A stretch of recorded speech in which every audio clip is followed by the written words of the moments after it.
Welcome to the Mobius Podcast. We bring you tools and information to help you upgrade your mind and upgrade your body. If you want to live an optimal lifestyle, this is the place for you. Check out MobiusNutrition.com for more podcast episodes, articles, and videos to help you improve your mind and upgrade your body. Here's your host, David Taylor. Hello and welcome. Today I am talking with Stefan H. Verstappen. Now, Stefan is a Canadian author, researcher, and adventurer. He has written dozens of articles for various magazines and newspaper, and is the author of 8 books, including The Way of the Warrior, The 36 Strategies of Ancient China, and The Art of Urban Survival. He has worked as an instructor for St. John Ambulance, a wilderness guide, a community organizer, and a martial arts instructor with over 35 years experience in the martial arts, including 5 years spent studying in China. He is a creator of the viral YouTube documentary, Defense Against the Psychopath, and the Paradise Stolen series, and 140 other videos. Stefan, thank you so much for coming on the show. Well, thanks for having me on, Dave. It was a touch and go whether we'd get together or not. I know, right? We had a little bit of scheduling, funness over there, but I'm glad we finally got it together, and we're here now. Yeah, me too. So, first question I like to ask all of our guests is, what motivates you to do what you do? Yeah, okay. I would like to say it's because I have an altruistic character and I want to help people and make the world a better place.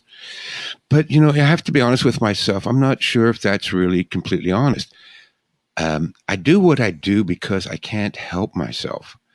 It's who I am.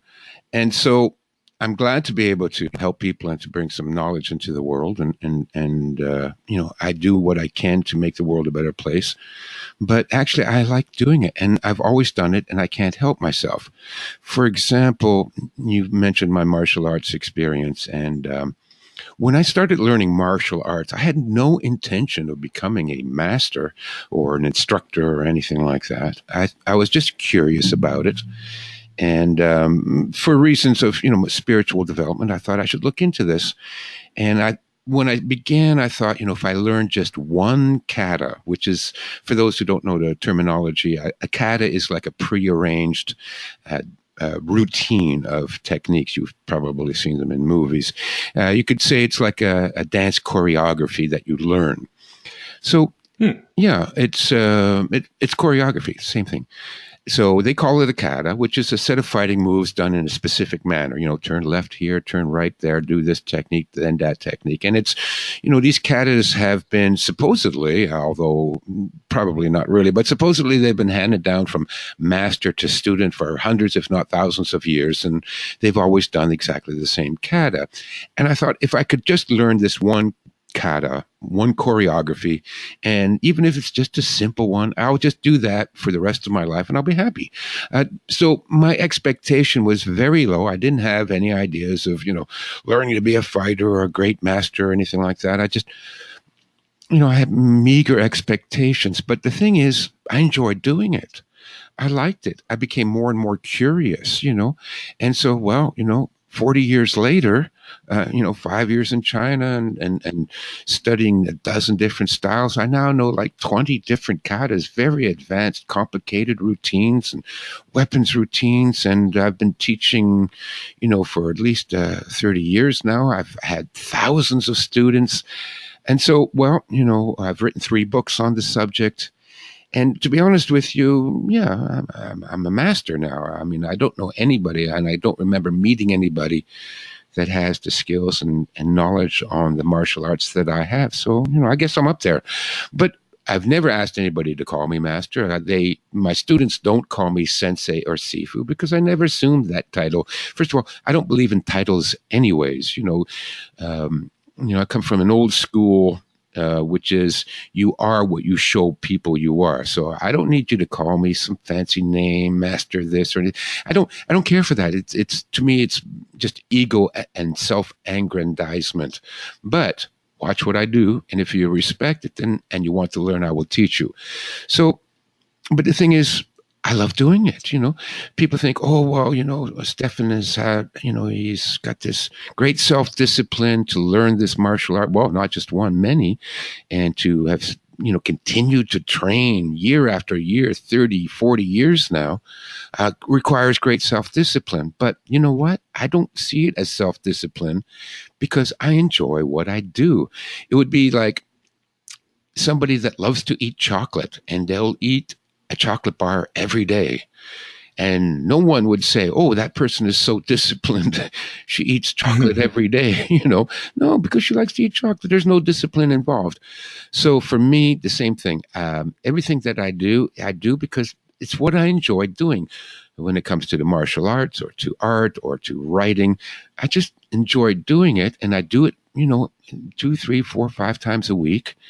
And when you do it for 40 years, well, you tend to be, you've mastered martial arts to some degree, or you've written 8 books, or, you've created 300 works of art.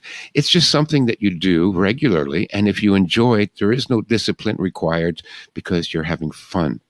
And so that's why I do what I do. But to be honest with you, I also enjoy the fact that what I do helps people, from my first aid training, from my teaching, and from my wilderness survival teaching.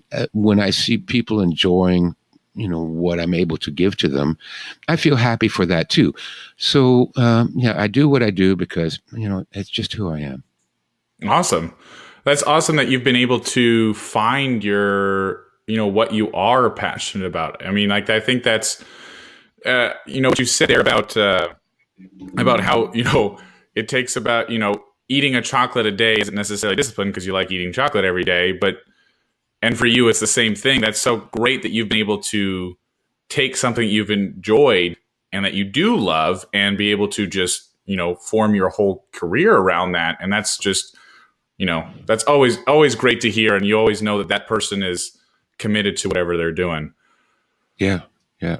I think what helps, I would say there's one characteristic that I have that really helped me a lot, and that is curiosity. I've always been curious about just about every topic except income tax and accounting.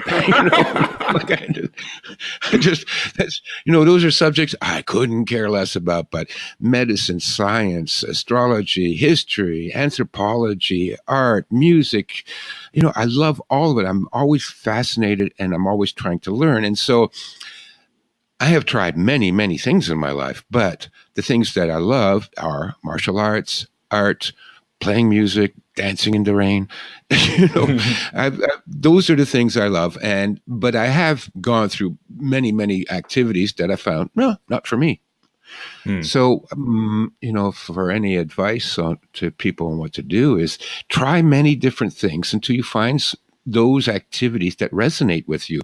And if you enjoy to do them, then it's no effort. Awesome.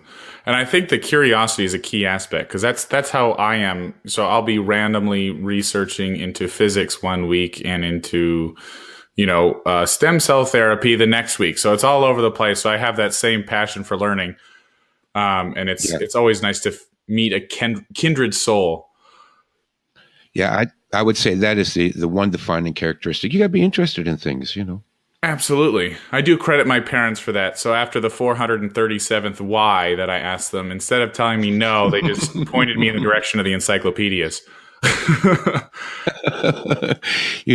That's interesting because I remember when I was 10 years old, we had a door-to-door salesman, and they sold my mother and me on an encyclopedia. 20 volumes plus index, And the way the guy sold it, it's like all the world knowledge is in this encyclopedia. So I was 10 years old and I'm going, my God, all the world's knowledge is in these 20 books, If I read these 20 books, I'll know everything. So I read the entire encyclopedia. Of course, I don't know everything, but that got me started. The idea that you can know everything and just research it and you'll know it. So that got me started at a young age. So Stefan, going through your martial arts journey and your training, I know you started, wanting just to learn a little bit and trying to go for a little bit of more of the spiritual aspect of martial arts. There's a big physical component with that. And when we were talking offline a bit ago, you were telling me about some strategies of people like stretching with like weights on their legs and all these other almost masochistic type of ways of training, and how, you are very much against that, and more in, you don't believe the no pain, no gain in terms of like forcing your body to do things it wasn't meant. So could you kind of explain your philosophy around how to build strength, build flexibility, but not drive yourself to the point of injury? Yeah. Now, as much as I love martial arts, I have to warn the listeners out there that there is a lot of martial arts schools that are really they're dangerous. The instructors don't know what they're doing. I don't care how many black belts they have, or, and this whole black belt and ranking. That's why I never assign myself. Oh, everybody always asks, what degree black belt do you have? Look, none of that means anything. Just like a university degree doesn't mean that person is smart. As a matter of fact, it's pretty much, to me, a university degree is a certificate of confirmed stupidity. Look, and so what happens is a lot of the martial arts is based on Hollywood movies. I'm not kidding. It's ridiculous because I lived in China. I trained in Hong Kong. I trained in Beijing. I trained in Thailand, in Korea, in Taiwan, and just about every school here in Toronto. I've seen it all. And the thing is, here in North America, these martial arts schools, they're largely based on these stupid movies from the 70s. And they take all this stuff as a given. I mean, it's insanity. And so, they have this masochistic attitude and these training techniques that they pass down, and they claim they were taught it by their masters, which they weren't. They made it up, or their master made it up, or somebody made it up, because it has no basis in reality. And so it's very difficult to find a really good martial arts instructor. Now, again, I love martial arts. I've trained a long time. It's my passion. But let me say to the listeners, if you're going to study martial arts, you have to be smart and be able to weed out the nonsense from the reality. And one thing that helped me early on in my career is that I was an instructor for St. John Ambulance. And we also had what was called a brigade surgeon that came in once a month and would give us advanced techniques. And during the whole time, I also did a lot of research, like you were saying earlier. One minute I'm researching stem cell, and the other one, human growth hormone or whatever. You need to know your body. You need to have a basic understanding of physiology and anatomy. Everybody should know this. I'm surprised that people go to public school for 12 years and come out and they don't know the difference between a ligament and a tendon because it's never been taught. I mean, this is your body. I mean, people can program their iPhones and they can program their, computers and their alarm clocks, but they haven't the slightest clue as to how their body works. So the first thing I would suggest is learn a little bit about anatomy, learn a little bit about physiology. So because I knew this, when they would come up with these kind of exercises that they claim was, part of the martial arts tradition, I knew that these exercises were destructive to the human body. I'll give you an example.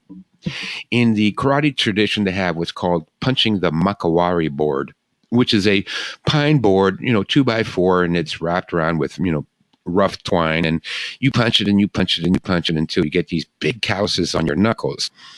Well, this is, and there's a similar tradition in the Chinese martial arts called iron fist. And you literally punch an iron plate every day, 500 times. Oh. Yeah, So, okay. So, I did do this for a while. I gave it a try. And so you get these big calluses on your knuckle. So what happens? Okay, well, now you can walk around. You got a big, nasty callus on your knuckle. How does that help you in a fight? Nothing at all. What's the point in having a callus on your knuckle in a fight? The problem in a real fight is to hit somebody in a spot that knocks them down and out. Whether or not you have a little bit of dead skin on your knuckle when you do that makes no difference at all. As a matter of fact, the calluses on your knuckle are a detriment, because what happens to calluses is, unless you oil it every day and put lotion in it, the callus dries out. And then when it dries out, it splits. And when it splits, it opens down right to the meat. So you can spend, 6 months punching an iron plate, and now you got this big callus. And then, a month later, the callus splits open and you're in agony because you've got basically an open wound on your hand that does you no good whatsoever. But, oh my God, try telling all these black belt masters that what they're doing is completely useless and pointless. I mean, first of all, that time could be better spent doing something else other than punching a goddamn iron plate. But it gets worse than that, David. It gets worse than that because what happens is all this repeated stress to the cartilage in your knuckles will guarantee that you will have arthritis by the time you're 40. I mean, cartilage does not, you can't condition cartilage. You can't do anything that will make your cartilage stronger, and you certainly don't make your cartilage stronger by punching a goddamn iron plate. So what happens is you hurt your hand, you cause long-term damage to the cartilage, and once that happens, the arthritis will set in. And of all the guys I knew that started training with me 40 years ago, all of them are crippled. All of them, David. They've all had one hip replacement, two hip replacements, knee replacement, and numerous, arteriosclerosis, arthritis, osteoarthritis. I mean, they are messed up. They can't do anything, and that happened to them while they're already in their 40s. Meanwhile, I'm 61 years old next month. I can kick over my head. I don't have any problems. I'm as flexible as I was when I was 25, but I avoided doing these masochistic exercises. So punching the Makawari board is just one example of these stupid techniques that they train you in. And yet, boy, can I talk to a black belt about not doing that? Oh, well, this and that. You just don't like the pain. It's not about the pain. The pain doesn't make you stronger. The pain means you're injuring your body. And so another example is, I learned this in Taekwondo. Lunatics don't ever take Taekwondo. I'm sorry, okay? But they don't know what they're doing. They're masochistic lunatics. And one thing that they used to do in Taekwondo is they would have you, and these are like beginners, people that never did any flexibility training in their life. And they would try to get them to do the full splits, right? And so when that wouldn't work, because, unless you've been training in gymnastics since you were 8, you're not going to be able to do, or let's say dance, modern dance, unless you've been training since you were 10 years old in flexibility. If you're, just starting it when you're 20 years old, you're not going to be able to do the full splits. You're not ready for that. But what these lunatics in the Taekwondo school will do is they will get you to spread your legs as far as possible. Then they will jump on your back and force you down. No, I'm not kidding, David. I saw this stuff. I'm going, what are you doing? You've just torn all the ligaments in this guy's hips, okay? Because now they're in pain, and then you get the usual refrain from these frauds. Oh, no pain, no gain. No, that's not the pain that helps you to grow. That's the pain that says you have just guaranteed that you will have a hip replacement surgery when you're 50 years old. That's the pain you just felt. So there's a lot of this stuff, and especially in the martial arts where we've got this macho masochistic attitude where, guys have to prove to themselves that they can feel pain and push through it. Okay, good. Feel the pain, feel the burn. The kind of pain you get from exhausting a muscle until the lactic acid builds up in the muscle tissue that causes a burning sensation. Okay, fine. That's a good pain. That's the pain that occurs when you've burned up more oxygen than you've been able to take in, and now the cells are breaking down. It's not a great pain. If you push past that, like they do in these ridiculous, I forget what they call them now. There's a whole school of clubs where they work people so hard that they get permanent kidney damage. CrossFit. Yeah, these guys, I can't believe these people exist. I mean, they're, again, lunatics. But, they appeal to this kind of masochistic machismo in men that, oh, wow, watch how strong I am. I'm going to do something until it kills me. Look, folks, that's madness. That's insanity.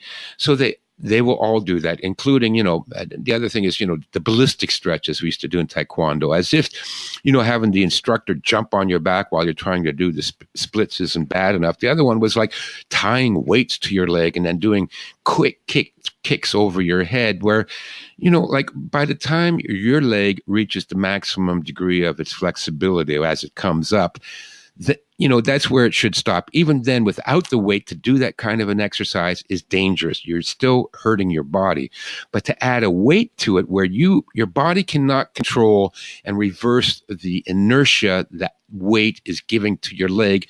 So what happens is, again, you're pushing your joints and your muscles and your tendons and, most importantly, your ligaments beyond its natural range.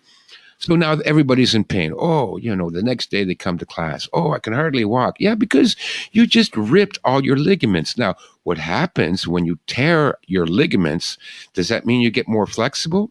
No, you get less flexible because you get scar tissue in the ligaments, and scar tissue is notorious that it doesn't stretch. And as a matter of fact, it tears more easily. So now, instead of becoming more flexible, all these stretching techniques are making you less flexible unless you keep tearing your joints apart. So this is what goes on in the martial arts world, and it's madness, and it's based on this masochistic machismo. So my advice and what I have always taught my students, and I'm proud to say that in 40 years of teaching my students, not one of them has ever been injured. Not one of them has come down with, chronic diseases or injuries, because I've always been very gentle with them. And so my advice is be gentle to yourself, especially when you're younger. You can hurt yourself, and because you're young, you recover and you think you're okay. But you got to understand that all these injuries are accumulative. And sure, okay, you can do that while you're 25, but try doing that when you're 45. It ain't going to happen anymore because you will have damaged yourself beyond that point. So I just spent the past 5 minutes wincing over here on this side. You know what I'm as talking you're about. Describing this. Yeah, no, it just, oh man, that's crazy. And for something, martial arts, a lot of times it, depending on which school you're in, obviously, but a lot of times at least the perception I've gotten is it tries to focus on kind of a meditative aspect and really understanding yourself, understanding your body. And that just seems like the antithesis of that, right? Is pain is a great tool, right? Right. It tells you, it's a signal from your body saying, hey, I like this or I don't like this, right? It's a pretty apparent signal, and part of listening to your body is listening to that, and it just seems so counterintuitive to just push past that. And I'm not sure where that that masochistic macho type personality or whatever, or just will has made itself so pervasive that it's, like you said, there's the rise of CrossFit. There's, in the martial arts, and there's plenty of other places where that happens. I mean, even in weightlifting, that happens where people are pushing past failure, overtraining's great, and all these weird kind of anti-advice that they shell out. Do you know where?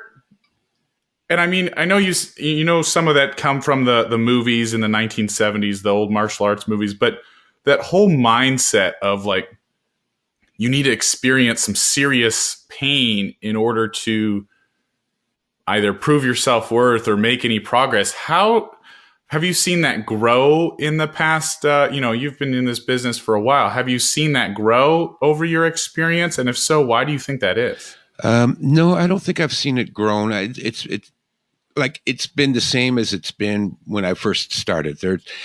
Because what happens is, and it's purely mostly men that are victims of this kind of attitude, this mentality. And I think it's because men don't know how to be men. We aren't, for the last 50, 60 years, because of the culture, the political correctness, the feminism, the, gynocentric society that we live in, the huge number of men raised by single mothers, myself included, we were searching, and I know myself, I'm searching to how do I become a man? I never had a father in my life. I never had a male teacher in my life. Every adult up until the age of 19 that had an influence in my life was a woman, and women don't know anything about being a man. So, I sought to become a man on my own, and that's why, like I said, I did do the punching, the board thing. I did get the big calluses and all that kind of crap in my search to how to become a man. So I think part of this is due to that we don't know what it takes to be a man. And so we do this fallback, this default sort of attitude of, well, I have to hurt myself and prove I can take the pain. Well, that's true, and it's not true. For example, I'm not, there is a whole other philosophical side to martial arts, and I got a real problem with those people too. There is this whole school of martial arts where people go there and they don't actually sweat. They don't actually learn how to fight. They don't actually do anything, but, they're also spiritual. All their training takes place in their mind.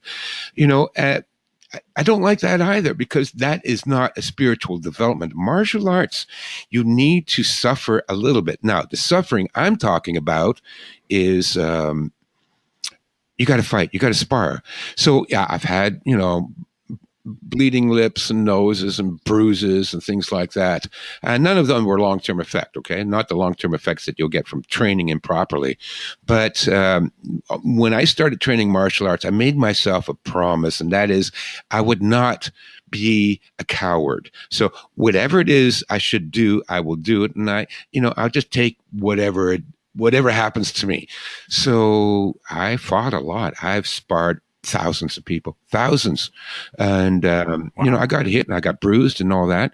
But you know what? That pain taught me. Oh, you drop your guard here, boom, bang, you get, kicked in the side of the head. Okay, now I've learned that. Also, the focus it takes, there we get into the spirituality, is because you need to be able to sink back into your awareness, so that your awareness encompasses your environment to the degree that there is nothing else going on but your pure awareness.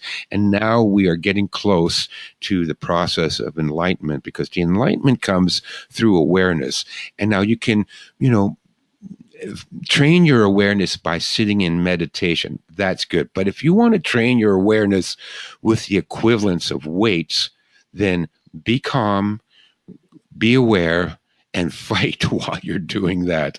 And if you can keep your head during a sparring match, that to me is real mastery. And I'll be honest with you, I used to always tell people, I can tell more about your training and your degree of proficiency in the martial arts in 1 minute of sparring with you than I could tell by listening to your stories or reading your resume or watching your katas, because the truth comes through in your ability to maintain your focus and your awareness during combat.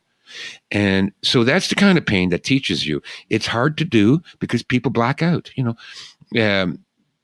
Everybody that's listening, the time when you were in school and somebody came at you and they started punching you, and and you blacked out. What happened afterwards? You go, oh, I don't remember. I sort of remember he hit me, and then after that we were on the ground. I don't know what happened in between. Well, that's what happens during combat. You tend to black out. Most people tend to, I call it a brownout. You don't actually pass out, but your memory is gone, because the shock freezes your mind, and now you're not taking in, you're not recording what's going on, and so you can't remember it afterwards. You know what I'm talking about, David? Yeah, absolutely. Right? And I mean, not just fighting, any type of that happened to me in a car accident. I remember half of it, and then I don't remember the other half of it, right? But I remember right after. Exactly. And that's exactly what I'm talking about. Now, to maintain your awareness and your focus while it's happening, man, that takes skill. And the only reason I've been able to do it is because I literally fought thousands and thousands of people, because I used to spar everybody at the club, and I had an open door policy. Anybody wants to spar. And from the very earliest, I I never went for any of this taekwondo rules or karate tournament rules. I hated that crap. I called it tag, where they touch each other and everybody stops fighting and waits until the judge makes a decision whether or not he touched you. Ridiculous. From the very beginning, I said, we fight until somebody's on the ground, and even then we continue fighting. And this was long before mixed martial arts came out, where they actually did that. So I had an open door policy. You want to spar, full contact, no rules. I'm always available. And I had a lot of people come and take me up on it. And I got to spar people from all different styles, except Aikido. Never in my life has anybody from Aikido ever sparred me, because Aikido is a bunch of phony crap. I'm going to piss a lot of people off, but it's bullshit, folks. Aikido, oh my God, spare me. These people can't fight. And the proof is that they will never, ever spar you. You can beg, you can get on your hands and knees. I'll give you $100. Please spar me 1 minute. No, never. Anyways, so you can't just be all airy-fairy. It's all about the spirituality. It's nice. Okay, it's great. But it doesn't make you a warrior. And the warrior path is different from the path of a monk or a meditation master. A warrior, it's a great path because you are very strong and very confident, and you have the ability to control and influence your environment in a way that nobody doing yoga for 20 years is going to be able to do. I don't care. And nobody that does only Tai Chi is going to be able to do this unless you fight and struggle and spar and maintain your awareness through that. That's the kind of pain that develops, a spiritual development. No, that's really fascinating. And I like what you said about, you can learn way more through 1 minute of sparring with somebody than like hearing their story for a few hours. And, I've done very limited, it's been self-defense, some boxing, That's good. Some Israeli stuff like that. And I will tell you, on that same note, nothing makes you a friend to somebody more than going, if you're kind of acquaintances with somebody, go spar with them. You'll be best friends afterwards. Yeah. It's just amazing how much that forcing that awareness and forcing that interaction between two people, it's very almost raw, if you will, in how, I guess, in tune with the other person you have to be in order to do that. Yes. And then you get that depth of person from that encounter. Yeah, exactly, David. And listen, I'm not, saying that everybody has to do this. I think, taking some self-defense courses, everybody should do it. Absolutely, 100%. Everybody. Your 6-year-old daughter should do it. Your 60-year-old grandfather should do it. It's good for you. But the actual way of the warrior is just a little bit more intense. And, I often tell the story of my best friend who came into my school, and he was, a young Italian guy. He already had like 2 black belts, one in Taekwondo, one karate. And he heard that I spar full contact, no rules with anybody who walks in there. And he was going to take me down, right? But I knew his Taekwondo. I knew he was going to do this Taekwondo stuff. They're so predictable, it's going to be a sliding side kick, So I just waited for the sliding side kick, and they all do exactly. It's always their opening move. They're so predictable. So he did the sliding side kick. I grabbed his foot, lifted it up. He landed on his ass, So he thinks I'm going to let him up off the ground, right? But I already told everybody, even if you go down, I will still attack you. So he's getting up by turning over onto his stomach and getting up from his hands and knees, right? Big mistake. I jumped on him, on his back, got him into a full Nelson, wrapped my legs around his waist, and I held him, and he just freaked out. He was screaming, and he lost it, right? Because that was a dirty trick. But yeah, hello. That's what real fights are. It's a dirty trick. I warn everybody. I fight dirty. There's no rules. If you go down, I'm going to go after you unless I see that you get up off the mat in a manner in which you are prepared to defend yourself. But if you're just going to say, I fell down, give me a second while I get up. No, I'm going to go after you. Anyways, I thought if I had let him go right away, he would have gone after me like full force, swinging fists and everything he had, because he had lost it, completely lost it. But I said, calm down. I'll let you up in a minute. Take a breath. I'll let you up in a minute. And it took me 3 minutes to calm him down. I'm still holding him. I said, "Are you okay now?" Yeah. He said, "Yeah, I'm okay." I said, "Okay, now if I let you go, you're not going to start swinging, right?" No, I'm fine. Well, we've been the best friends ever since. That was 30 years ago. Oh, wow. That's awesome. So, for someone who is looking to build this, awareness of the world around them and really take on the way of the warrior, I know we already talked about, in terms of going to go find a martial arts instructor, going to go find someone, look at what they're doing and make sure that they, follow human anatomy. That would be a good starter. But what else would you tell people who are looking for that, or looking to go to start in martial arts? What should they look for to find a good place? Well, the one point I've taught my students from the very beginning, and that is the way of the warrior. When you're studying martial arts, it's a tool. It's a tool for the way of the warrior. It's not the whole thing.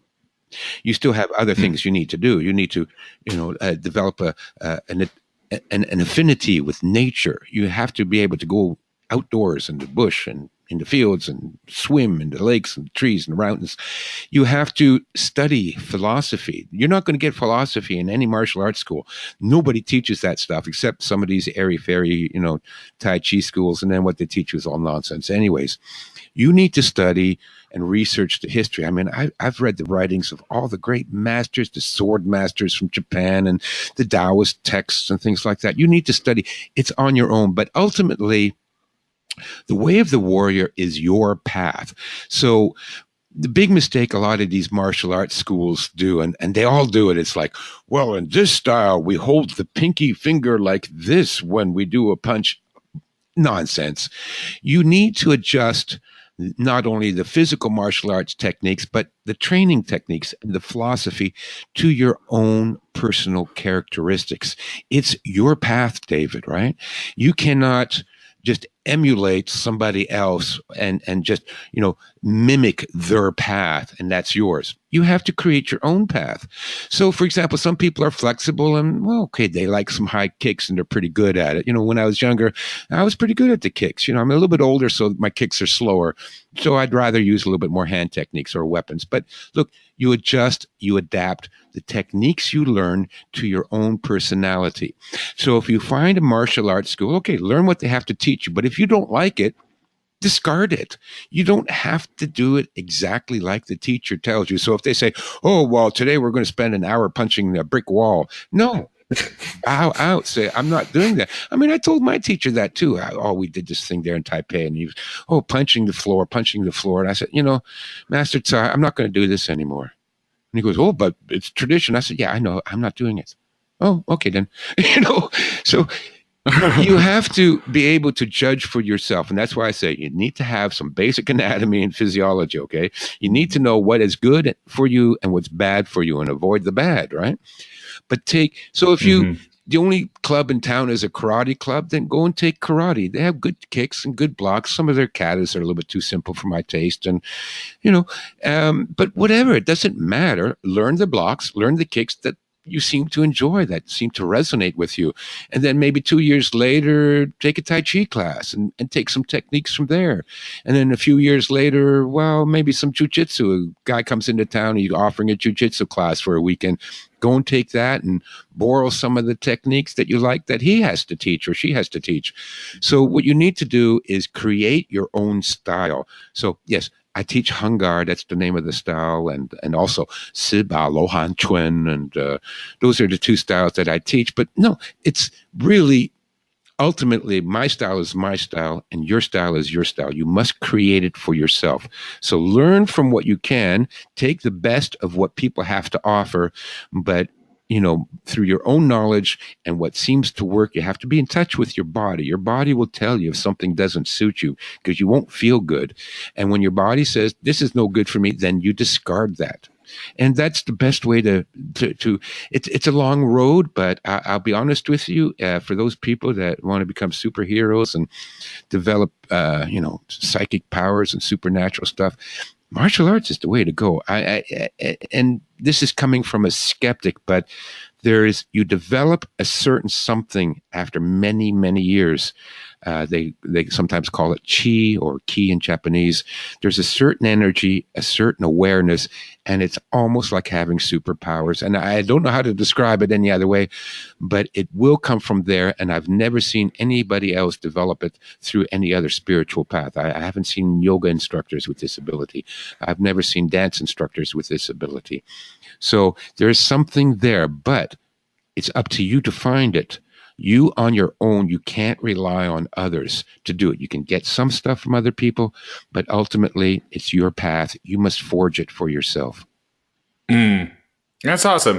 You have this one thread running through all your advice, from learning anatomy to making your own style, and that is know thyself. And that's a great theme. And on that note, we are going to work towards wrapping up. So with that, I have two more questions that I ask all of my guests. So the first question is, what is one piece of advice on top of all the other advice you gave us today that you'd like to leave with our audience that they don't normally hear? Okay, one sentence. Try softer. I like that. That's a great piece of advice, and I have never heard it, so I love that.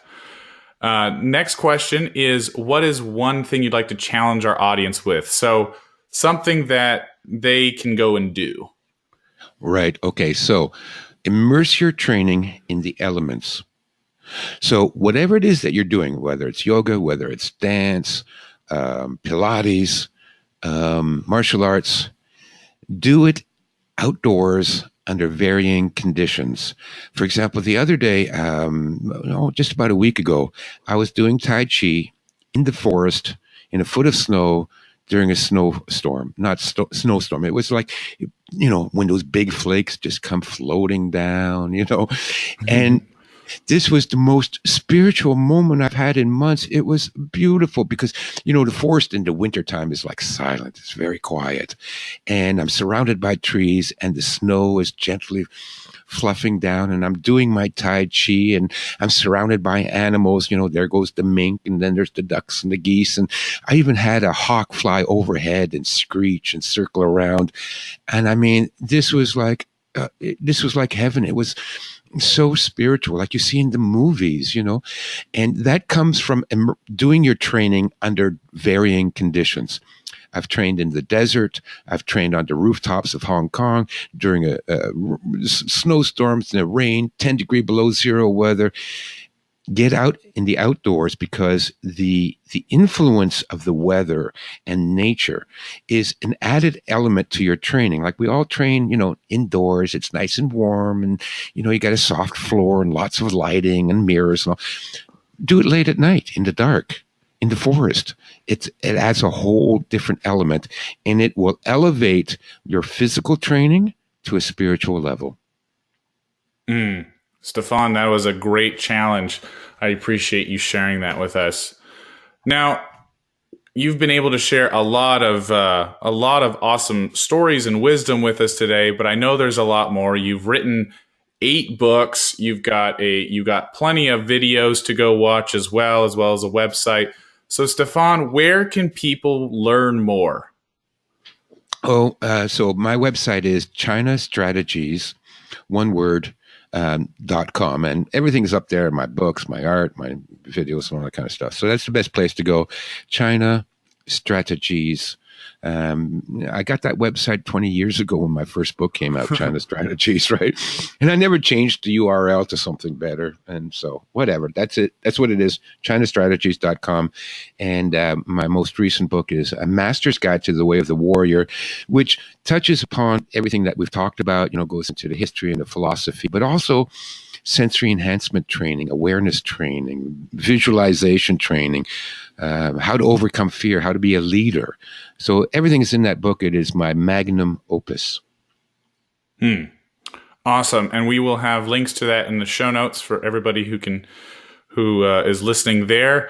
Now, Stefan, thank you so much for coming on the show. These few minutes have just flown by. I've learned a whole bunch, and I really appreciate you taking the time to speak with me and our audience. Thank you for having me on, David. It's been great talking to you. Thank you.